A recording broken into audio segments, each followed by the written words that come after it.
Good night. It is 6 p.m, 27 minutes past. I'm now going to finish what I didn't finish yesterday.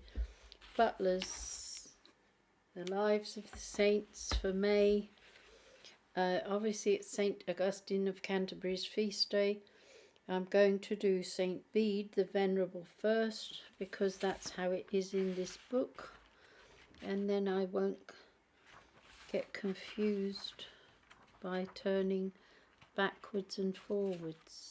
So St. Bede the Venerable, and St. Augustine is the 28th anyway, so we are on the 27th.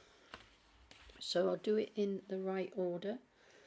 In the name of the Father, and of the Son, and of the Holy Spirit. Amen. Prayer to my guardian angel.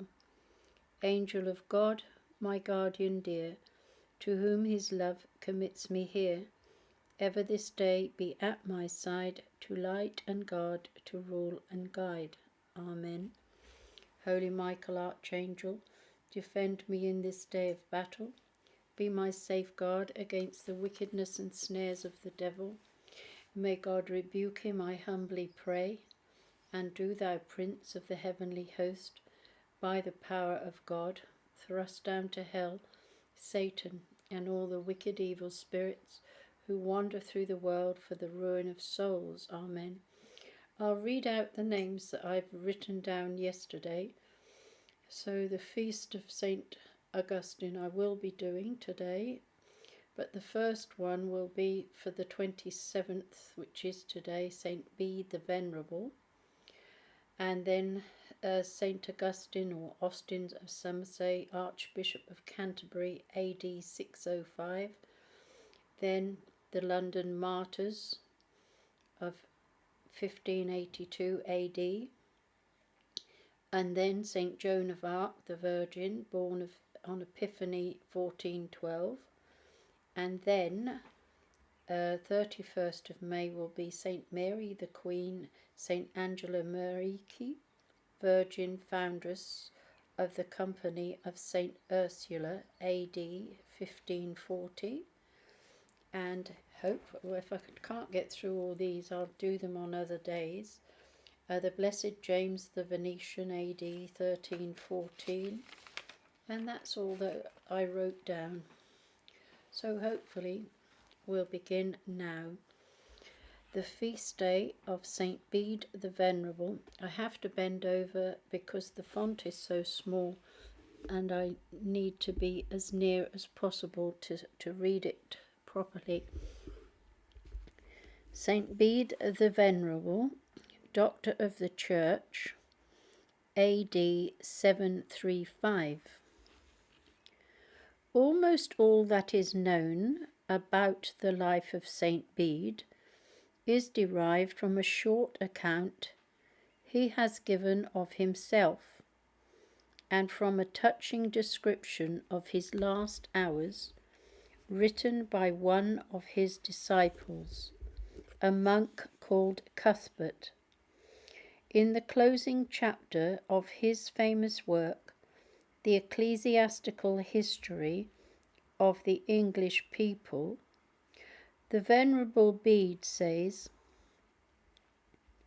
"Thus much concerning the ecclesiastical history of Britain, and especially of the English nation, I, Bede, a servant of Christ and priest of the monastery of the blessed apostles, St. Peter and St. Paul, which is at Wearmouth and at Jarrow, have been the Lord's help, composed so far as I could gather it either from ancient documents or from the traditions of our forefathers, or from my own knowledge.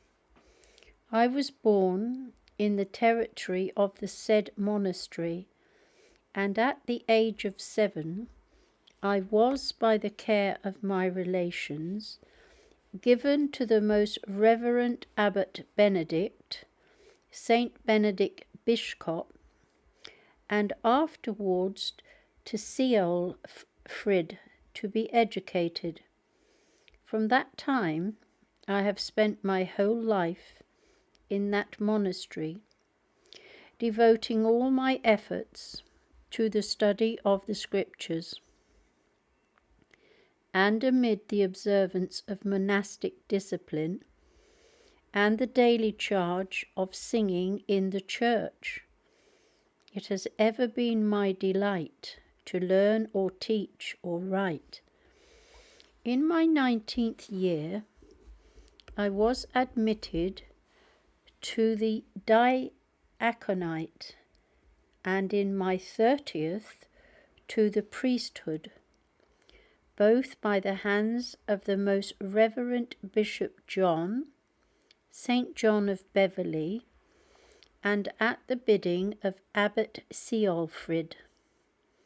From the time of my ordination up till my present 59th year, I have endeavoured, for my own use and that of the brethren, to make brief notes upon the Holy Scriptures, either out of the works of the Venerable Fathers, or in conformity with their meaning and interpretation.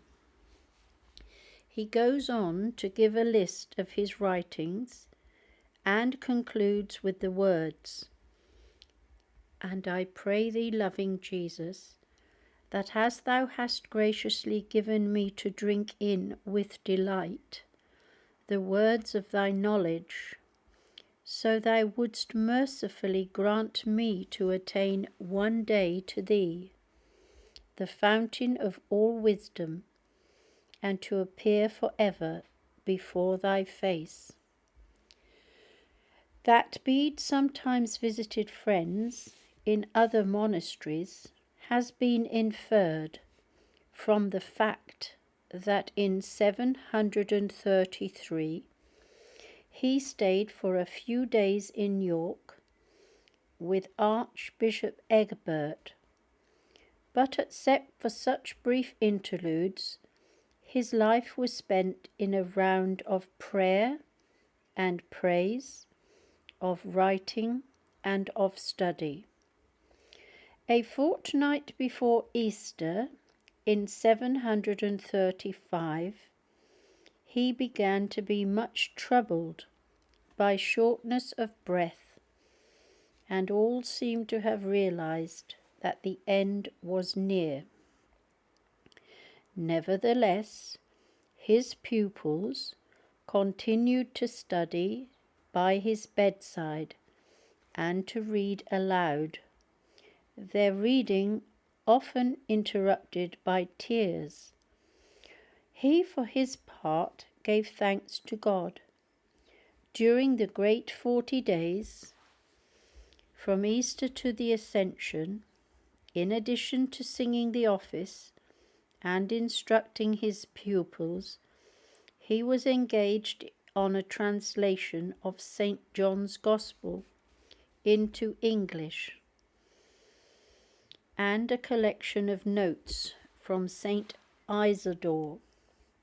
For he said, "I will not have my scholars read what is false, or labour unprofitably on this after my death." On Rogation Tuesday he began to be much worse, but he passed the day peacefully and dictated in school, saying occasionally, "Go on quickly. I do not know how long I shall hold out, and whether my Maker will soon remove me." After a wakeful night, spent in thanksgiving, he began to dictate the last chapter of St. John. At 3 in the afternoon, he sent for the priests of the monastery, distributed to them some pepper, incense, and a little linen, which he had in a box, and asked for their prayers. They wept much when he said they would see his face on earth no more, but rejoiced that he was about to return to his Creator. In the evening, the boy who was acting as his amanuensis said, "There is still one sentence, dear master, which is not written down." And when the last passage had been supplied, and he was told that it was finished, Bede exclaimed, "You have well said. All is finished. Take my head in your hands, that I may have the comfort of sitting opposite the holy place where I used to pray, and that so sitting I may call upon my Father." And on the floor of his cell, singing, "Glory be to the Father, and to the Holy Ghost," he breathed his last. Several fantastic stories have been invented to account for the title of Venerable by which Bede is known.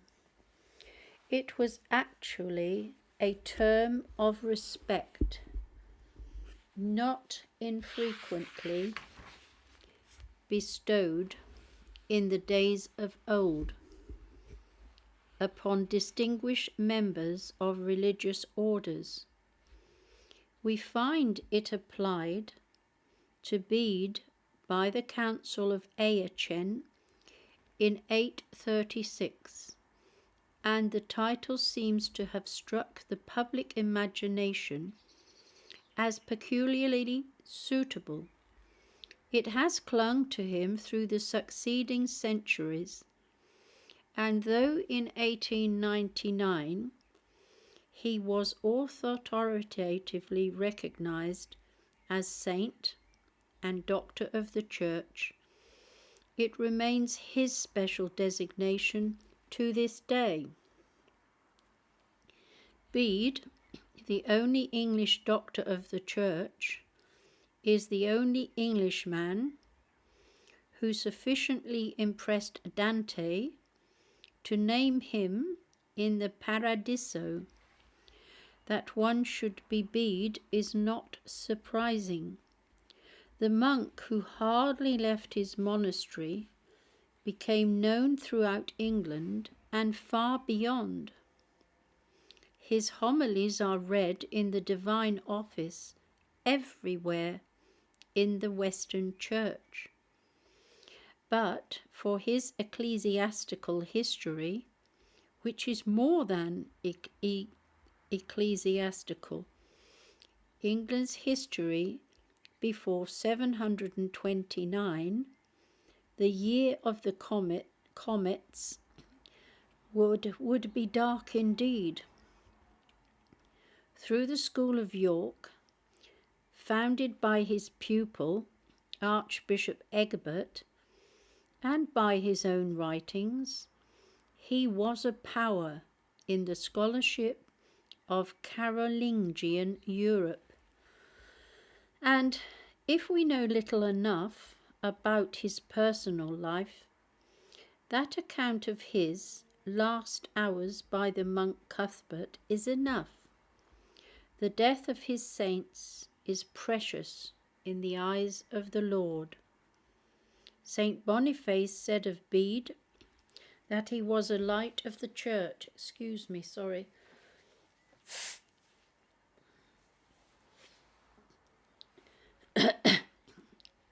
Saint Boniface said of Bede that he was a light of the church lit by the Holy Ghost, and that light has never been quenched, even in this world. And in very small letters, many books have been written about St. Bede and his times, especially by Anglicans. Dr. William Bright's Chapters of Early English Church History 1878, is in some respects open to objection from a Catholic point of view, but no one has written more eloquently or sympathetically of Bede's own character. Bede, His Lifetimes and Writings by A. Hamilton Thompson, 1935, is a most valuable collection of essays by non-Catholic scholars. H. M. Gillette's popular biography is excellent, as is the essay in R. W. Chambers' Man's Unconquerable Mind, 1939.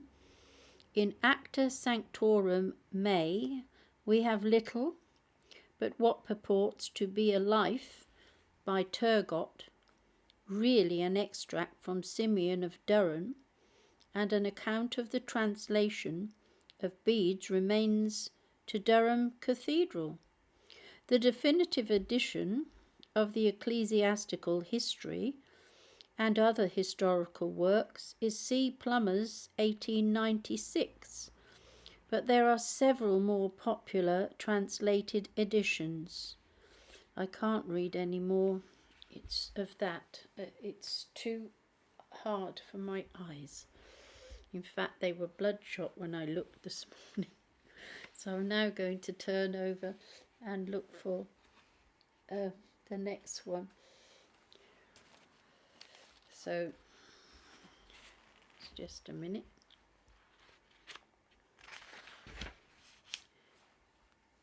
Yes, it comes as St. Augustine, one of my favourite saints, because I did do all his meditations last year and I enjoyed doing them every day. So I wish this cold would go. For the 28th of May, St. Augustine, or Austin as some called him, AD 605, Archbishop of Canterbury. When Pope St. Gregory the Great decided that the time had come for the evangelization of Anglo-Saxon England, he chose as missionaries some 30 or more monks from his monastery of St. Andrew on the Coelian Hill. As their leader, he gave them their own prior, Augustine, whom St. Gregory must have esteemed highly, to have made him responsible for a scheme so dear to his heart. The party set out from Rome in the year 596, but no sooner had they arrived in Provence than they were assailed with warnings about the ferocity of the Anglo-Saxons and the dangers of the Channel. Greatly discouraged, they persuaded Augustine to return to Rome and obtain leave to abandon the enterprise. St. Gregory, however, had received definite assurance that the English were well disposed towards the Christian faith. He therefore sent Augustine back to his brethren with words of encouragement, which gave them heart to proceed on their way. They landed in the Isle of Thanet, in the territory of Ethelbert, King of Kent.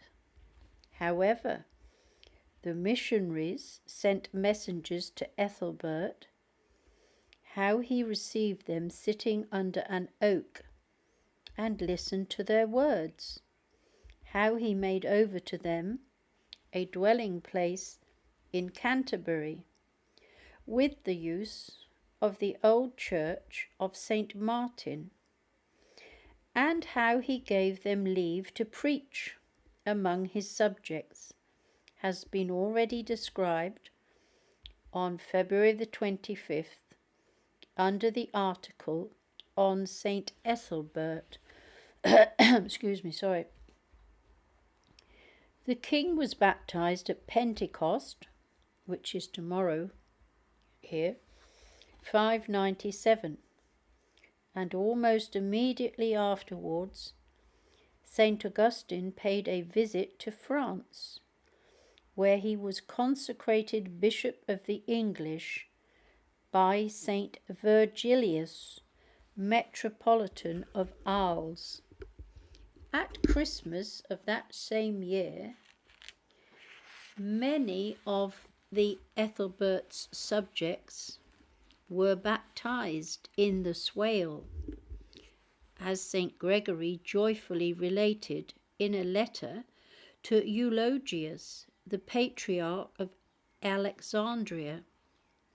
Augustine sent 2 of his monks, Lawrence and Peter, to Rome to give a full report of his mission, to ask for more helpers, and obtain advice on various points. They came back bringing the pallium for Augustine, and accompanied by a fresh band of missionaries, amongst whom were Saint Mellitus, Saint Justus, and Saint Paulinus. With these ministers of the word, says Bede, the Pope sent all things needed in general for divine worship and the service of the church, sacred vessels, altar cloths, furniture for churches, and vestments for clergy, relics, and also many books.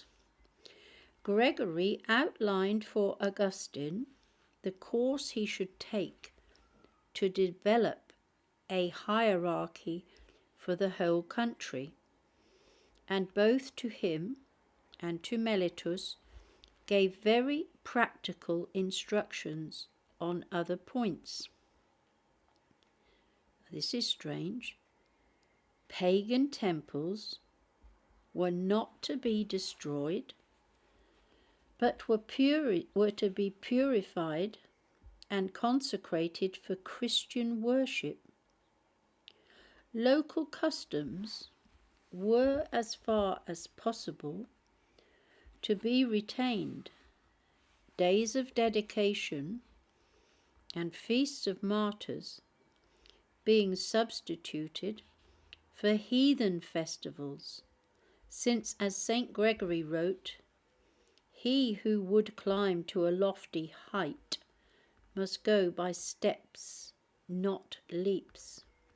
In Canterbury itself, St. Augustine rebuilt an ancient church, which, with an old wooden house, formed the nucleus for his metropolitan basilica, and for the later monastery of Christ Church. These buildings stood on the site of the present cathedral, begun by Lanfranc in 1070. Outside the walls of Canterbury, he made a monastic foundation, which he dedicated in honour of St. Peter and St. Paul. After his death, this abbey became known as St. Augustine's, and was the burial place of the early archbishops. The evangelization of Kent was proceeding apace, and Augustine turned his attention to the bishops of the ancient British Church, which had been driven by the Saxon conquerors into the fastnesses of Wales and Cornwall.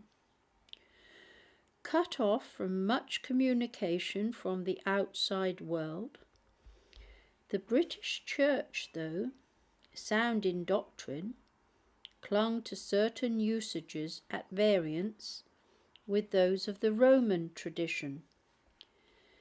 St. Augustine invited the leading ecclesiastics to meet him at some place just on the confines of Wessex, still known in Bede's day as Augustine's Oak. There he urged them to comply with the practices of the rest of Western Christendom, and more especially to cooperate with him in evangelizing the Anglo-Saxons. Fidelity to their local traditions, however, and bitterness against their conquerors made them unwilling, even though he wrought a miracle of healing in their presence to demonstrate his authority. A second conference proved a sad failure because St. Augustine failed to rise when they arrived. The British bishops decided that he was lacking in humility and would neither listen to him nor acknowledge him as their metropolitan, whereupon it is said that Augustine most unfortunately threatened them that if they would not accept peace with their brethren, they should have war with their enemies. Some claimed that this prediction was fulfilled about 10 years after Augustine's death, when King Ethelfrith of Northumbria attacked and defeated the Britons at Chester after massacring the monks who had come from Bangor Iscoed to pray for victory. The saint's last years were spent in spreading and consolidating the faith throughout Ethelbert's realm, and episcopal sees were established at London and Rochester. About 7 years after his arrival in England, St. Augustine passed to his reward on May the 26th, 605.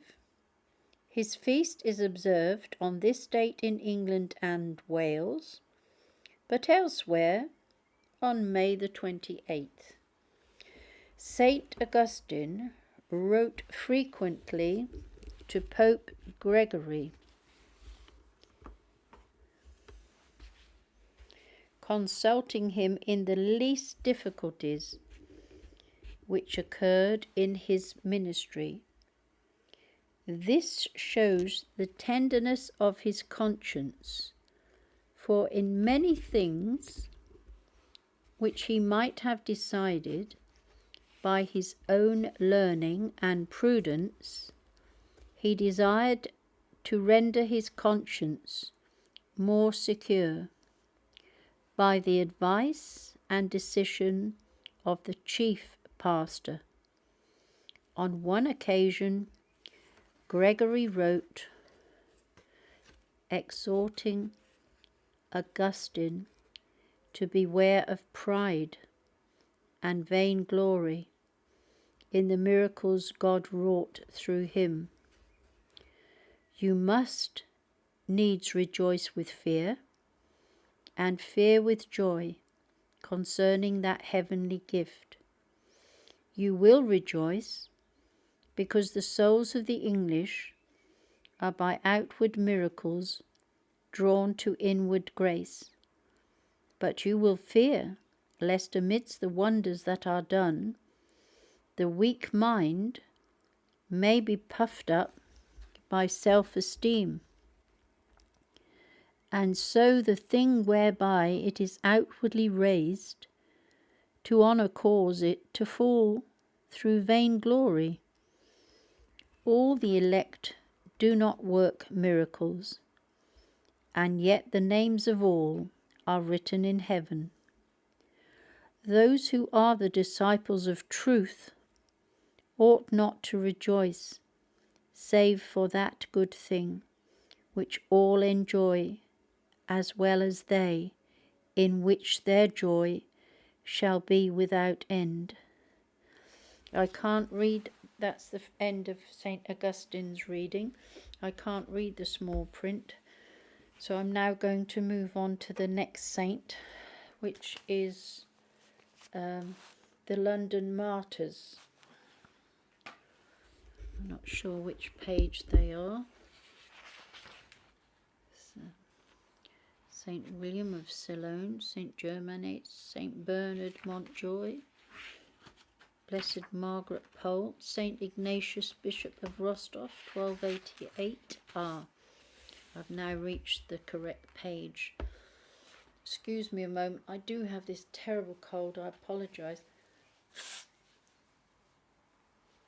It's been with me since the 1st of May when I waited for a bus, an hour in the cold. It's not gone. So we're now going to share the London Martyrs of 1582, and their feast day is on May 28th. On May 28, 1582, 3 priests, Thomas Ford, John SHERT, spelt with an E, and Robert Johnson, were hanged, drawn and quartered at Tyburn, actually for exercising their sacerdotal functions and for denying that Elizabeth was head of the church, but professedly for participation in a fictitious conspiracy against the Queen, known as the Plot of Rome and Rheims. Thomas Ford was a Devonshire man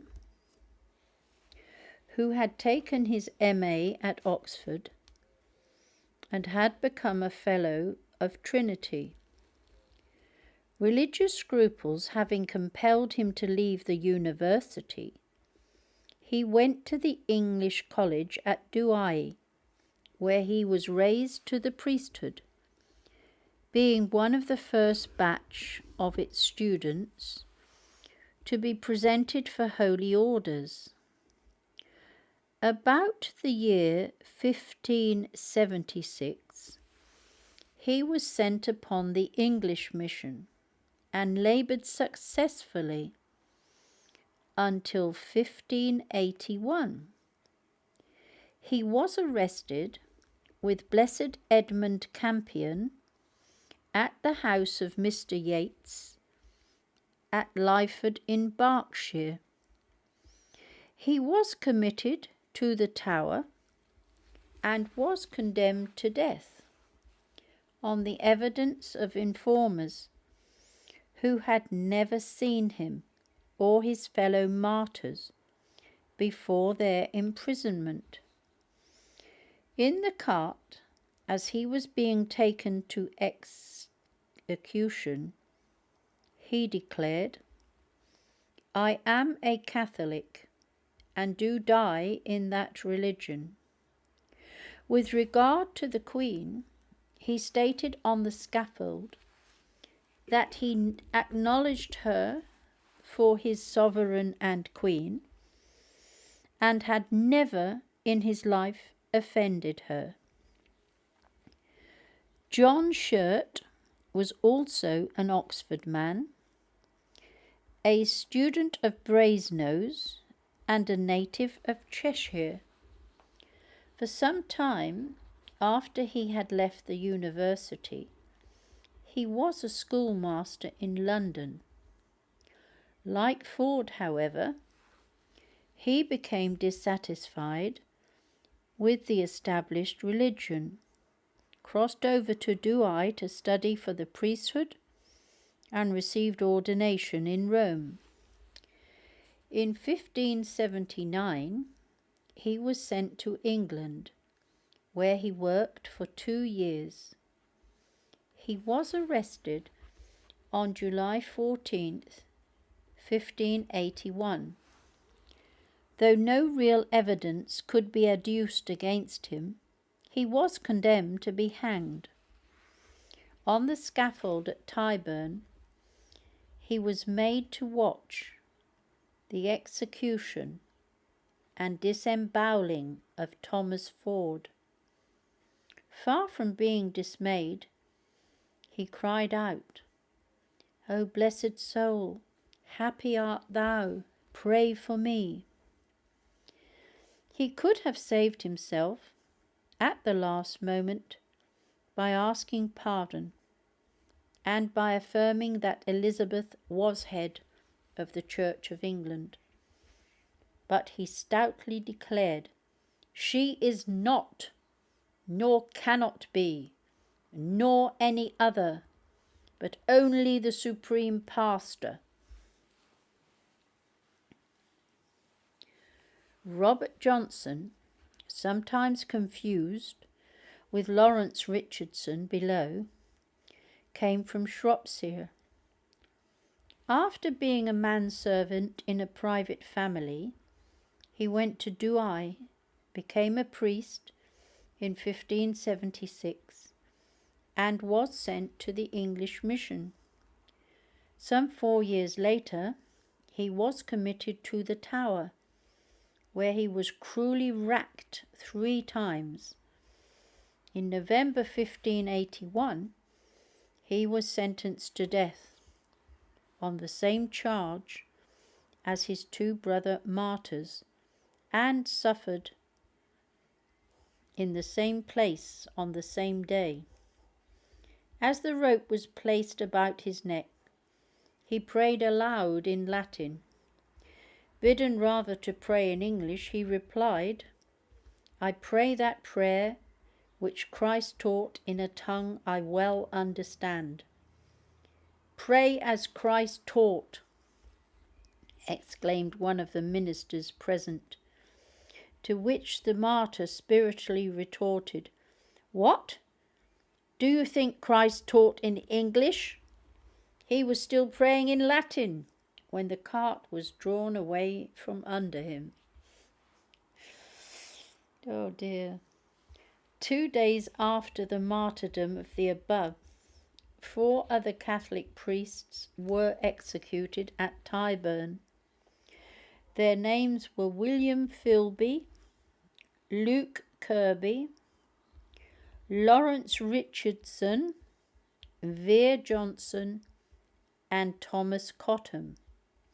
All 4 had been educated at English universities before going abroad to be trained for the Catholic ministry, and all had been tried the previous November with Blessed Edmund Campion and condemned, nominally, for being concerned in the bogus plot of Reims and Rome, but practically for coming as Catholic priests to minister to the Queen's subjects.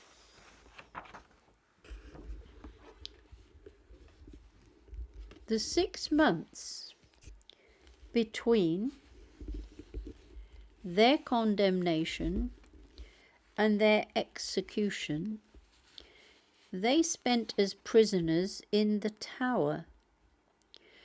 William Philby, a native of Oxford, had been a student at Lincoln College. Religious scruples led him to leave the university, and he soon afterwards entered the English seminary at Reims. Ordained priest in 1581, he was sent to England, where he was promptly arrested with Blessed Edmund Campion. From July 1581, he was imprisoned in the Tower, and after his trial, for 6 whole months, he was loaded with manacles. Together with his 3 companions, he was taken at 7 in the morning of May the 30th, 1582. My brother Peter was born May 30th, 1949. To TYBURN, where he was the first to suffer. Gosh, he was only 27 years of age. Luke Kirby was from Durham or Yorkshire and a Master of Arts. He joined the Douai College in 1576 and was ordained the following year. After a short stay in England, he went to the English College in Rome to pursue further studies. Returning to England, he was soon arrested and imprisoned. Lawrence Richardson, who was born in Lancashire and whose true name was Johnson, quitted Brasenose College, Oxford, to embrace the Catholic faith. After studying at Douai and being raised to the priesthood, he laboured with great zeal in his native country, but was apprehended in the early part of 1581. Offered mercy on the scaffold if he would confess his treason and renounce the Pope. He answered, "I thank Her Majesty for her mercy, but I must not confess an untruth or renounce my faith." Thomas Cottam was also a native of Lancashire and a graduate of Brasenose. On becoming a Catholic, he went abroad, first to the Douai College and then to Rome, where he entered the Society of Jesus. Persistent ill health prevented his completing his noviceship, but he was ordained a priest at Reims, and at his own earnest entreaty was sent on the English mission. The authorities had been furnished with an exact description of him by a notorious informer called Sled, who had feigned to be his friend. By this means he was identified upon landing at Dover. One of his fellow travellers, a Douai professor, Dr. Ely, escaped detection and was actually instructed to deliver Mr. Cottam up to Lord Cobham. He acquiesced, not intending to carry out the order. After their arrival in London, he succeeded, though not without difficulty, in persuading his companion to proceed on his way. As soon, however, as the authorities began to press Dr. Ely, Cottam voluntarily gave himself up.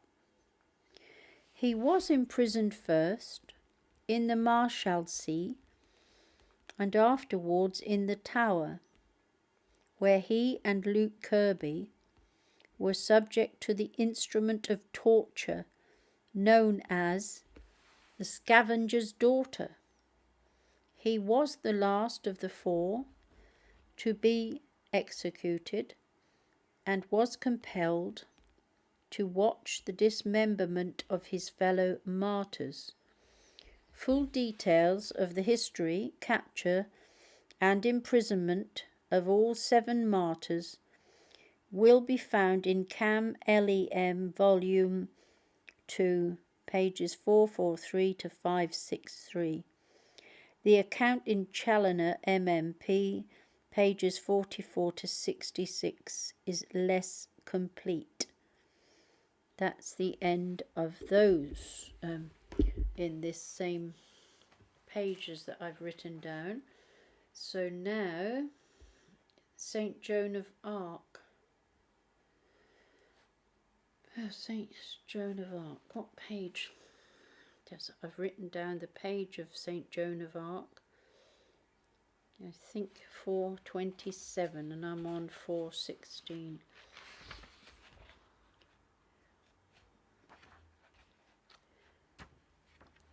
Okay, this is Saint Joan of Arc, Virgin, AD 1431. This should be interesting.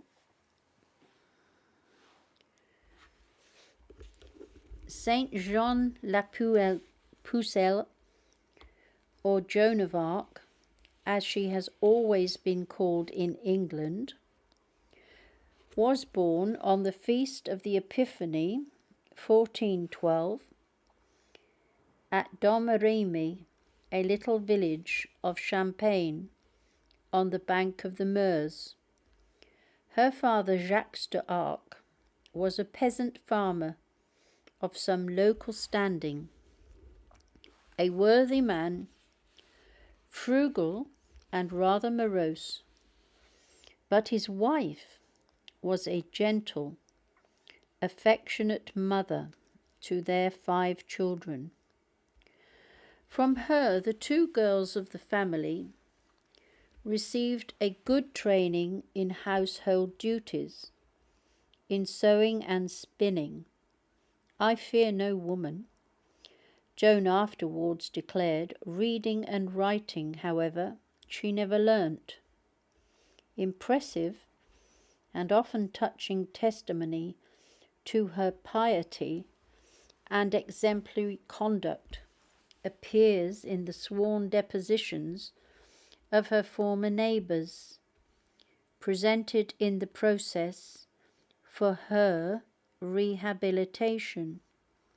Priests and former playmates, amongst others, recalled her love of prayer and church, her frequent reception of the sacraments, her care of the sick, and her sympathy with poor wayfarers, to whom she often gave up her own bed.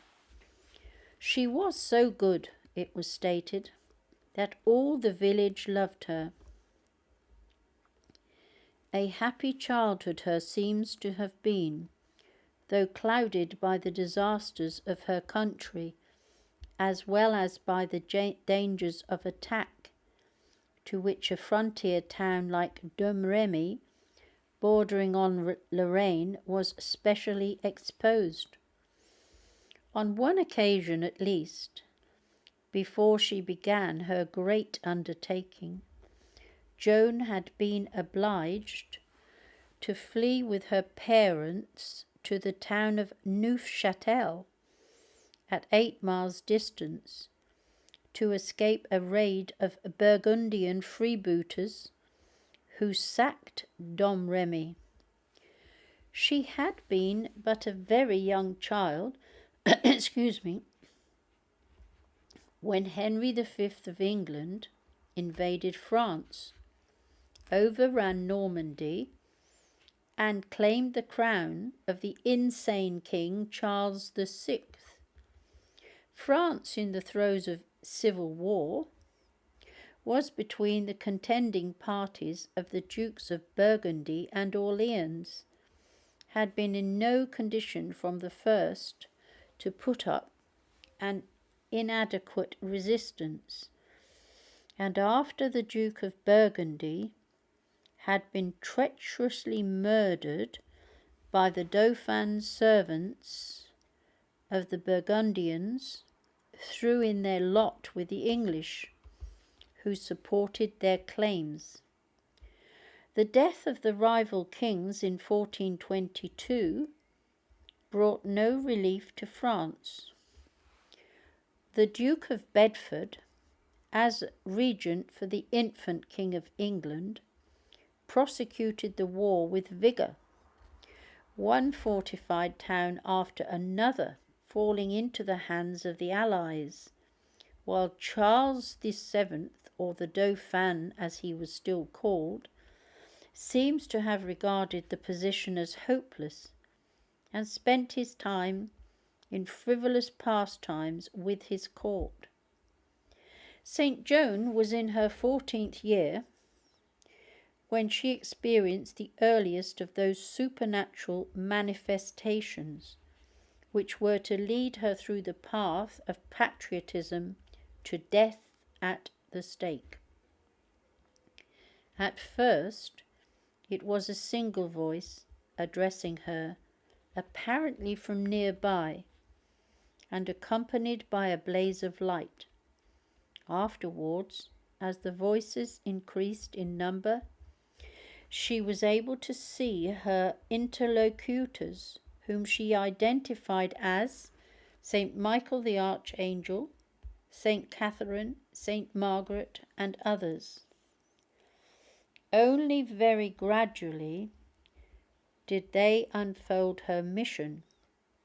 It was a mission which might well appall her.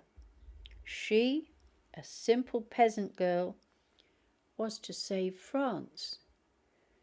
She never spoke about these voices in Domremy.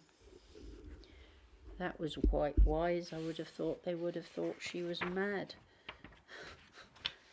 She's only a child, a girl.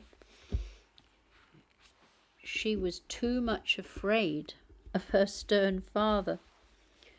By May 1428, they had become insistent and explicit. She must present herself at once to Robert Baudricourt, who commanded the king's forces in the neighbouring town of Vaucouleurs.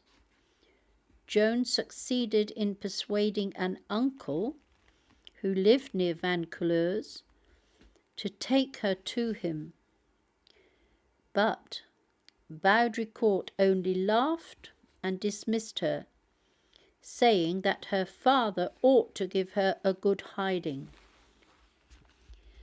At this time, the military position was well nigh desperate, for Orleans, the last remaining stronghold, had been invested by the English and was in danger of falling.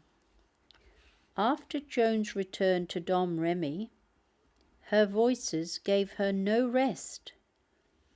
When she protested that she was a poor girl who could neither ride nor fight, they replied, "It is God who commands it." Unable to resist such a call, she secretly left home and went back to Vaucouleurs. Baudricourt's scepticism as to her mission was somewhat shaken when official confirmation reached him of a serious defeat of the French, which Joan had previously announced to him. He now not only consented to send her to the king, but gave her an escort of 3 men-at-arms. At her own request, she travelled in male dress to protect herself. Although the little party reached Chinon, where the king was residing, on March the 6th, 1429, it was not till 2 days later that Joan was admitted to his presence. Charles had purposely disguised himself, but she identified him at once, and by a secret sign, communicated to her by her voice, and imparted by her to him alone, she obliged him to believe in the supernatural nature of her mission. She then asked him for soldiers whom she might lead to the relief of Orleans. This request was opposed by La Trémouille, the king's favourite, and by a large section of the court, who regarded the girl as a crazy visionary or a scheming impostor. To settle the matter, it was decided to send her to be examined by a learned body of theologians at Poitiers, After a searching interrogatory extending over 3 weeks, this council decided that they found nothing to disapprove of, and advised Charles to make prudent use of her services. Accordingly, after her return to Chinon, arrangements were pushed forward to equip her to lead an expeditionary force. A special standard was made for her bearing the words Jesus, Maria, together with a representation of the Eternal Father, to whom 2 kneeling angels were presenting a fleur-de-lis. On April 27th, the army left Blois, with Joan at its head, clad in white armour, and in spite of some contretemps, she entered Orleans on April 29th, my son's birthday. Her presence in the beleaguered city wrought marvels. By May the 8th, the English forts which surrounded Orleans had been captured and the siege raised, after she herself had been wounded in the breast by an arrow. All these events, with their approximate dates, she had prophesied before starting the campaign. She would fain have followed up these successes, for her voices had told her that she would not last for long. But La Tremouille and the Archbishop of Reims were in favour of negotiating with the enemy. They persisted in regarding the relief of Orleans merely as a piece of good luck. However, the Maid was allowed to undertake a short campaign on the Loire with the Duc de l'Ancon, one of her best friends. It was completely successful and ended with a victory at Patay, in which the English forces under Sir John Fastolf suffered a crushing defeat. Joan now pressed for the immediate coronation of the Dauphin. The road to Reims had practically been cleared, and the last obstacle was removed by the unexpected surrender of Troyes. But the French leaders dallied, and only very reluctantly did they consent to follow her to Reims, where on July 17th, 1429, Charles VII was solemnly crowned, Joan standing at his side with her standard. That event, which completed the mission originally entrusted to her by the Voices, marked also the close of her military successes. A boldly planned attack on Paris failed, mainly for lack of Charles' promised support and presence. During the action, Joan was wounded in the thigh by an arrow and had to be almost dragged into safety by Alencon.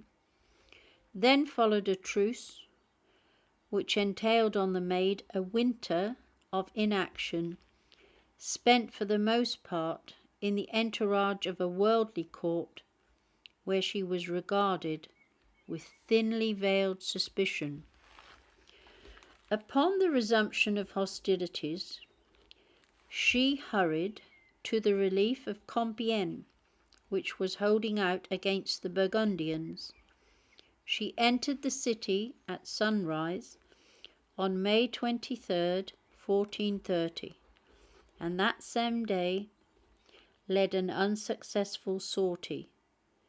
Through panic or some miscalculation on the part of the governor, the drawbridge over which her company was retiring was raised too soon, leaving Joan and some of her men outside at the mercy of the enemy. She was dragged from her horse with howls of execration and led to the quarters of John Luxembourg, one of whose soldiers had been her captor. From that time until the late autumn, she remained the prisoner of the Duke of Burgundy. Never during that period or afterwards was the slightest effort made on her behalf by King Charles or any of his subjects. With the basest ingratitude, they were content to leave her to her fate. But the English leaders desired to have her if the French did not. And on November the 21st, oh my goodness me, she was sold to them for a sum equivalent to about £23,000 in modern money. Once in their hands, her execution was a foregone conclusion.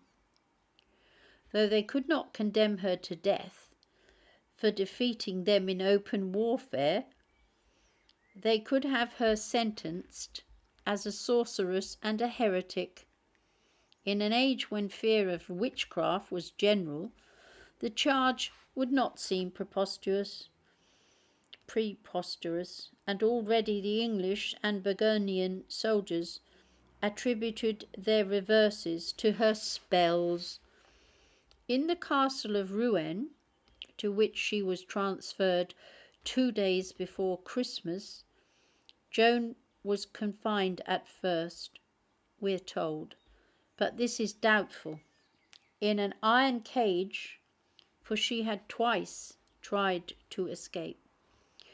Afterward she lay in a cell where, though chained to a plank bed, she was watched day and night by soldiers. On February the 21st, 1431, she appeared for the first time before a tribunal presided over by Peter Cauchon, Bishop of Beauvais, an unscrupulous man who hoped through English influence to become Archbishop of Rouen. The judges were composed of dignitaries and doctors, carefully selected by Cauchon, as well as of the ordinary officials of an ecclesiastical court. During the course of 6 public and 9 private sessions, the prisoner was examined and cross-examined as to her visions and voices, her assumption of male attire, her faith, and her willingness to submit to the Church. Alone and undefended, she bore herself fearlessly. Her shrewd answers and accurate memory, astonishing and frequently embarrassing her questioners. Only very occasionally she was betrayed into making damaging replies through her ignorance of theological terms and lack of education. Nevertheless, at the conclusion of the sittings, a grossly unfair summing up of her statements was drawn up and submitted first to the judges, who on the strength of it declared her revelations to have been diabolical, and then to the University of Paris, which denounced her in violent terms. In a final deliberation, the tribunal decided that she must be handed over to the secular arm as a heretic if she refused to retract. This she declined to do, though threatened with torture. Only when she was brought into the cemetery of St.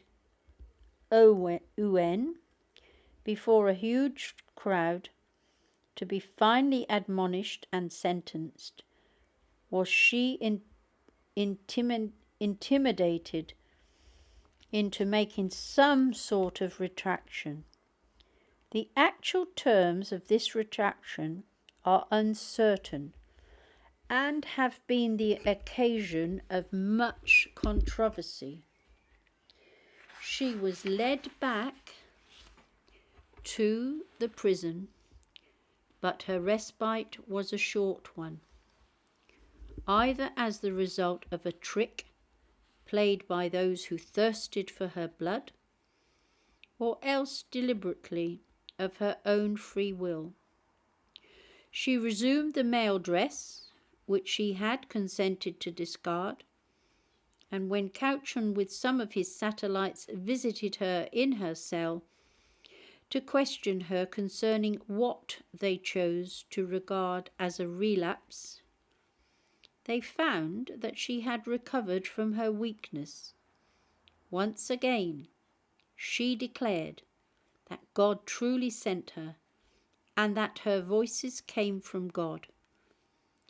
"Be of good cheer," Cauchon is reported as having exclaimed exultingly to the Earl of Warwick as he left the castle, "we shall get her again."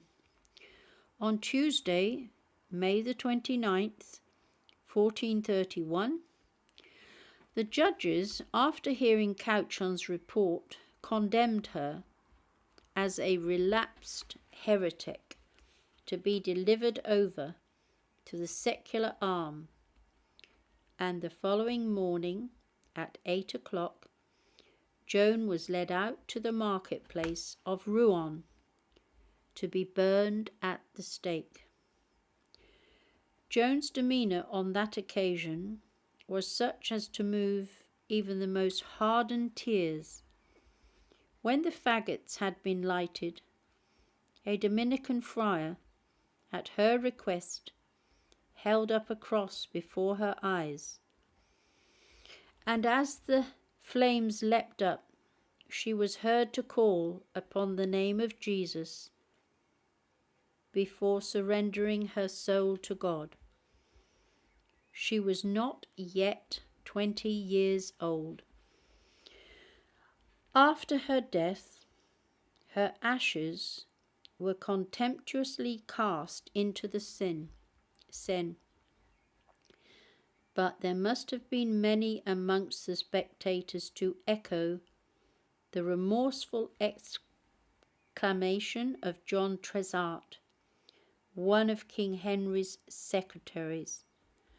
"We are lost! We've burnt a saint!" 23 years later, Joan's mother and her 2 brothers appealed for a reopening of the case, and Pope Callistus III appointed a commission for the purpose. Its labours resulted on July the 7th, 1456, in the squashing of the trial and verdict and the complete rehabilitation of the maid. Over 450 years later, on May the 16th, 1920, she was canonized with all the solemnity of the Church. The canonization was the occasion in England, as elsewhere, of a renewed and widespread interest in Joan of Arc, and there has been, almost inevitably, a tendency for various Joan legends to grow up. There is the Joan the Protestant legend, popularised by George Bernard Shaw, granted an inadequate understanding of Catholicism. This mistake is understandable, it is nevertheless a mistake. As an accidental byproduct of the same, there is the theatre St. Joan legend, stereotyped as a pert Lancashire mill girl with experience of festival religious drama, a figure partly attractive, partly tiresome, wholly untrue. Then there is Joan the nationalist, a great patriot she certainly was. But when she said France, can her supernatural voices have meant anything else? But justice. There is Joan the feminist, in some ways the most foolish of these legends, both historically and in sentiment. And of course, there is the Joan of the repositories, who may fitly be typified by the statue in Winchester Cathedral. Moreover, there is the common error that the Church venerates her as a martyr. What then was Joan?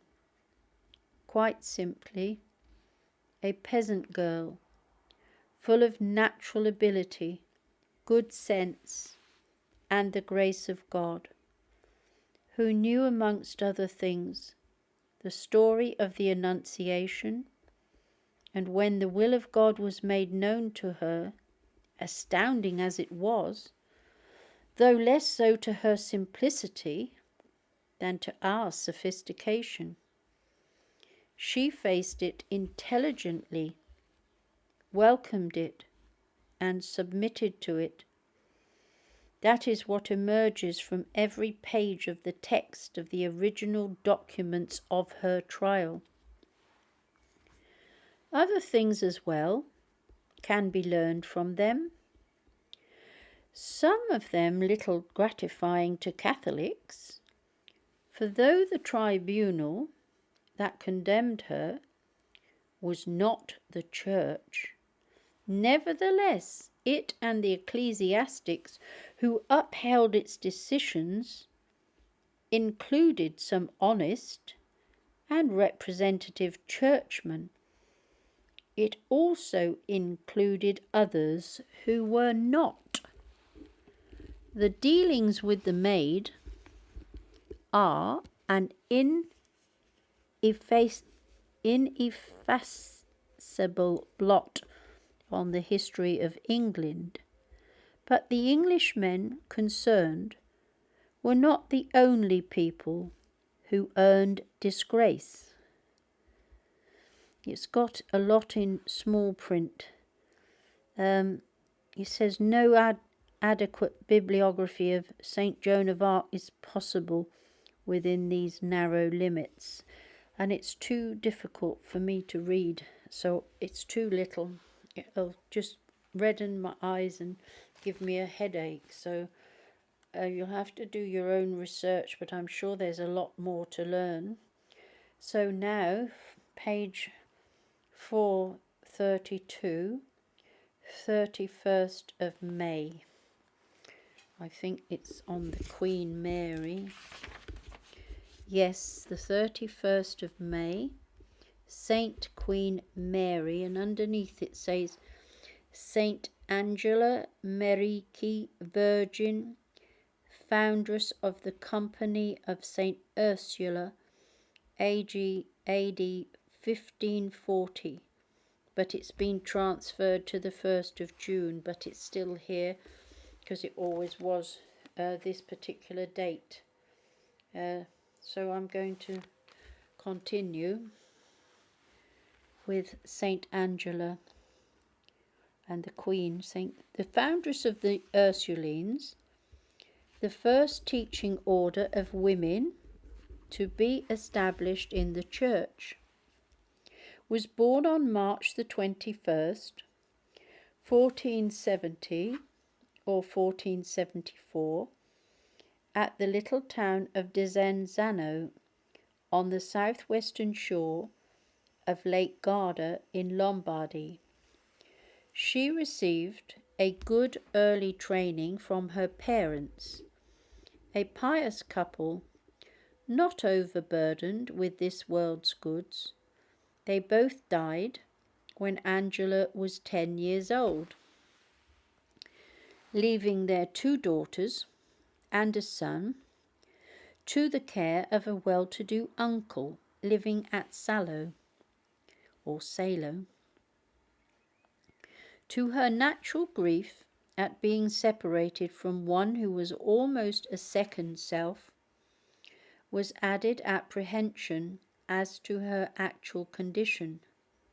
For the young girl, although she had lived an almost angelic life, had passed away before she could receive the last sacraments. Angela's first vision, she was to have many in after years, seems to have been granted to her at this time, in order to set her mind completely at rest as to her sister's salvation. In overflowing gratitude, she consecrated herself more completely to God, and soon afterwards was admitted as a Franciscan tertiary. Her life became one of extreme austerity. Striving to emulate St. Francis, she wished to possess nothing of her own, not even a bed, and lived almost entirely on bread, water, and a few vegetables. After the death of her uncle, when she was about 22, Angela returned to Desenzano. There, as she went about amongst her neighbours, she was appalled by the ignorance which prevailed amongst the poorer children, whose parents could not or would not teach them the simplest elements of religion. Gradually it was borne in upon her that she was called to do something to remedy this state of things, and she talked the matter over with friends. They were mostly fellow tertiaries or young women of her own class, with little money and less influence, but they were eager to help her if she would show them the way. Though very small of stature, Angela had all the necessary qualifications for leadership, including charm of manner and good looks. At her suggestion, they set to work to gather together the little girls of the neighbourhood, to whom they gave regular and systematic instruction. The work, so humbly begun, prospered and developed. Angela was invited to go to Brescia to begin a similar school in that city. She consented and was cordially welcomed into the household of a noble couple whom she had consoled when they were in distress. Through her hosts, she was brought into touch with the leading families of Brescia, and became the centre of a circle of devout women and men, whom she inspired with her great ideals. From time to time, we find her making pilgrimages to various shrines. Thus she visited the tomb of Blessed Osanna at Mantua, and eagerly seized an opportunity which presented itself of going to the Holy Land with a young relative, sailing under the protection of Antonio de Romanis, an elderly merchant. They had travelled as far as Crete on the outward journey, when St. Angela was suddenly overtaken with complete blindness. Her companions proposed abandoning their purpose, but she would not hear of their doing so. With them she visited the holy places in Palestine with as much devotion as if she could have beheld them with her bodily eyes. On the return journey, as she was praying before a crucifix, her sight was restored in the very place where she had lost it a few weeks previously. In the holy year of 1525, Angela went to Rome to obtain the Jubilee indulgence and had the privilege of at least one private audience with the Pope. Clement VII suggested that she should stay in Rome to take charge of a congregation of nursing sisters. But a sense of her true vocation, as well as a shrinking from publicity, led her to decline the offer. She accordingly returned to Brescia, from whence, however, she was soon obliged to withdraw, for war had broken out again in Italy, and when Charles V was on the point of making himself master of Brescia, it became essential that as many non-combatants as possible should leave the city. Saint Angela, with some of her friends, went to Cremona, where they remained until peace was concluded. Her return to Brescia was greeted with joy by the citizens, who, besides appreciating her charity, venerated her as a prophetess and a saint. We read that she was assisting at Mass. Shortly afterwards, she fell into a prolonged ecstasy and was seen by a great number of persons to be upraised from the ground. Years earlier, as a young woman at Desenzano, Saint Angela had seen in a vision a concourse of maidens ascending to heaven on a ladder of light, and a voice had said to her, "Take heart, Angela, before you die, you will find at Brescia a company of maidens similar to those you have just seen." And now the time was at hand for the fulfilment of that prophecy.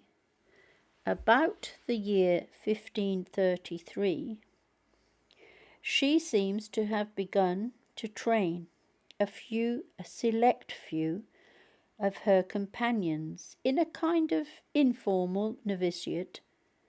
12 of them came to live with her in a house she took near the church of St. Afra, but the greater number continued to live with parents or other relations.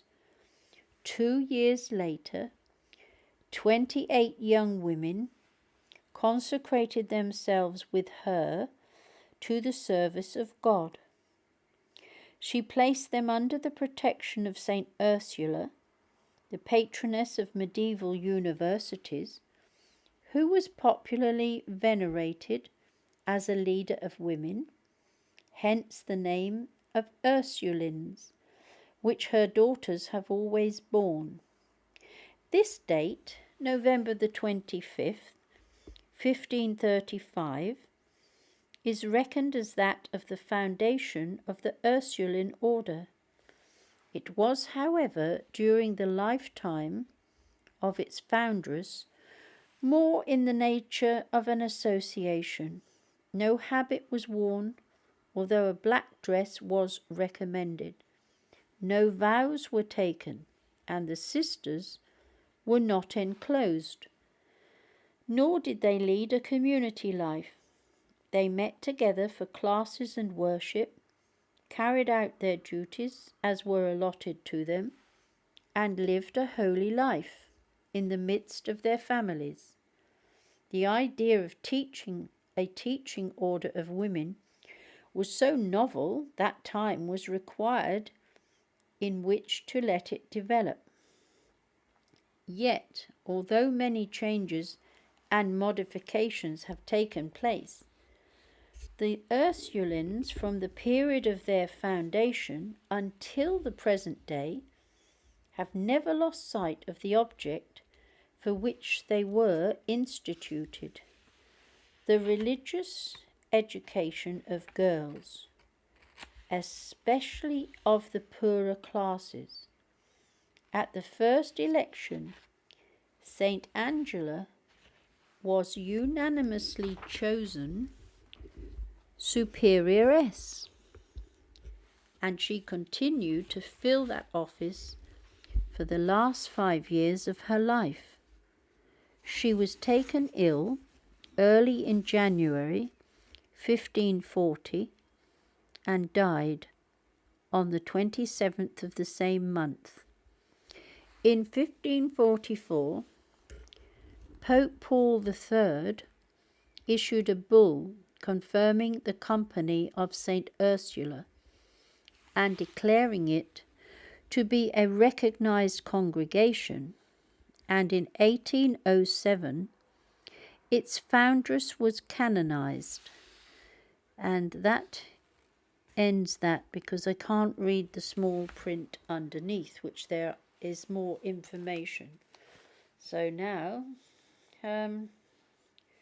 B.D. James, the Venetian, A.D. 1340, and that is the last one in this that I've made note of. So I just have to turn over to find that reading, and it's very, very brief. So I'll continue. Blessed James the Venetian, A.D. 1314.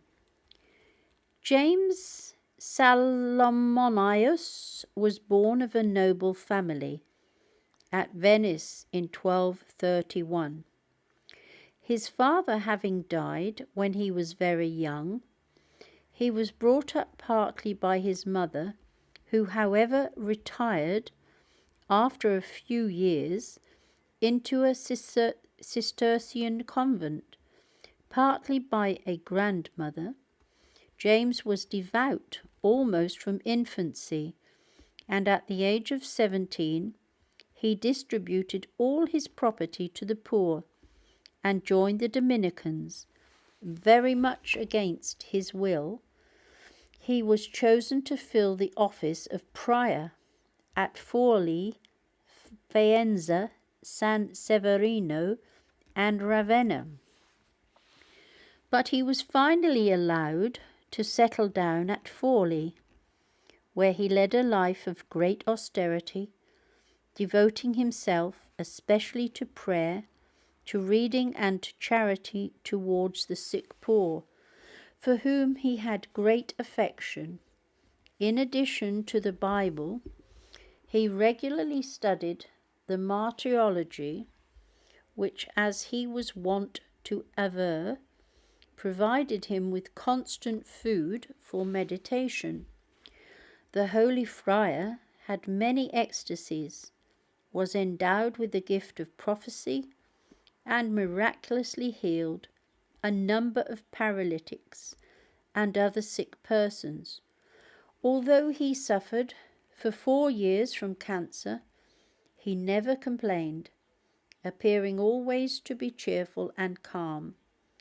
The cancer is said to have been healed shortly before his death, which took place on May 31st, 1314, when he was 82 years of age. Many miracles were wrought at his intercession, and the year after he died, a brotherhood was formed to promote his veneration. His cultus was sanctioned for Forlì in 1526, for Venice by Pope Paul V, and for the Dominicans by Gregory XV. Thank you so much for listening. May God bless you and heal you. I'm sending you his peace in abundance, and may you always be happy and joyful in the Lord, and have a wonderful Pentecost Sunday tomorrow. I've put a lot of recordings out there dealing with the Holy Spirit novenas, and I hope you have an opportunity to hear some of the prayers at least, and the Mass. I've got that ready to record, but I think I'll do it tomorrow. I have got the Vigil Mass section as well. God bless and goodbye and good night. And that's gone to 1 hour 30. I don't know where the time goes when I'm doing these. I don't look at the time. God bless and good night.